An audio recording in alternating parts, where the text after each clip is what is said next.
Hey guys, welcome to another Warframe video, and today we're going to take a quick look at the newest addition to our primary rifle arsenal, the Tiberon Prime.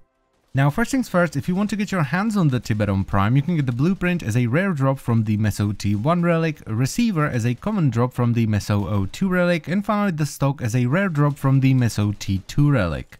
Now this weapon comes with sort of a unique mechanic because it's the first weapon in the game where you can switch between 3 different fire modes. You can either go full auto, you can go with a 3-round burst, or a semi-auto mode.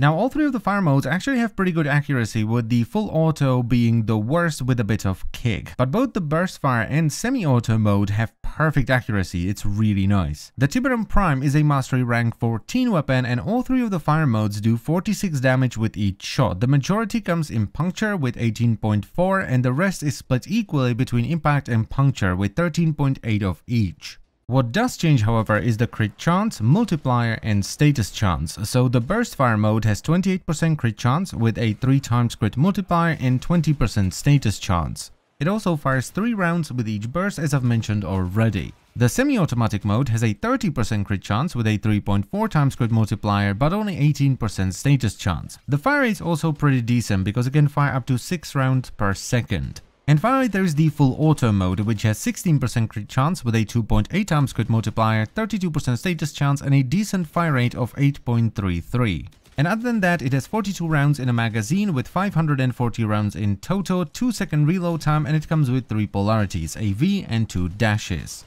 Now I have 2 different builds on the Tiberon, both of which only require 1 Forma, which is a V. The first one is sort of a standard corrosive hybrid setup, which is running Serration for more damage, Split Chamber for multi-shot, High Voltage and Malignant Force for corrosive damage and some status chance, Point Strike and Vital Sense for crit chance and damage. Then we have Vigilante Armaments for some extra multi-shot and a chance to overload our crit into an orange one, as well as to utilize the innate dash. And finally we have Hellfire for some extra heat damage and to utilize the second dash polarity the weapon comes with. This setup focuses more on the upfront damage as well as removing the enemy armor with corrosion. It works really well with full auto mode as well as the burst fire mode, but it's not as powerful when it comes to the semi-automatic mode, where you're not proccing enough status to make the status worth it. It's not terrible by any means, it will still get you through the entire star chart and probably the vast majority of sorties as well. It's just that the corrosive status effect doesn't really work well with single shot weapon because the corrosion happens very slowly. What you can do, however, if you don't mind switching between the fire modes, which you do by pressing the middle mouse button by default on PC, is simply shoot the enemy a couple of times with full auto, strip away a little bit of armor, and then finish them off with the semi-auto or even the burst.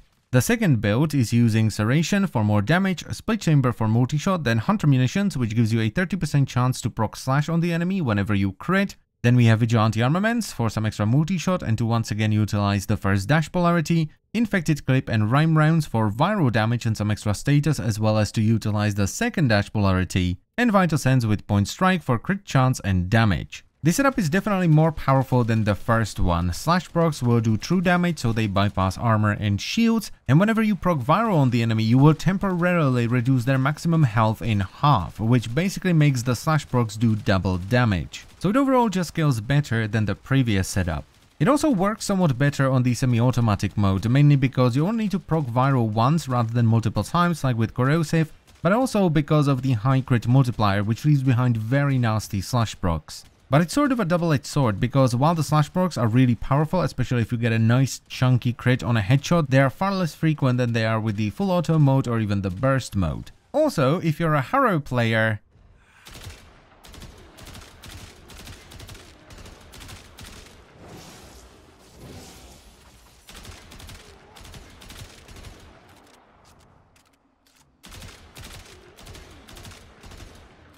yeah, I think you're gonna like this one. So overall, what do I think about the Tiberon Prime? Well, quite frankly, I think it's absolutely fantastic. I love the way it looks, I love the way it sounds, and I love the way it handles. I really like the fire rate rhythm on all 3 of the fire modes. It's just fantastic. It's an overall just an awesome weapon. You can basically build it however you want. You can either go for full crit or full status or go hybrid. You can focus on any of the fire modes. You can build it for corrosive or hunter munitions with viral. It's just awesome. I love weapons which give you choice, which is why I really didn't want to sacrifice any versatility with the weapon, so I can use all the fire modes and I can basically do whatever I want with it. Also, since it comes with 3 polarities as standard, any of the builds that you go for are going to be pretty cheap unless you want to go for something with primed cryo rounds and a Riven. So this weapon gets a big thumbs up from me. It's awesome and you should definitely get it if you can. And as always, I thank you very much for watching. I hope you have enjoyed the video and I will see you next time. Bye bye.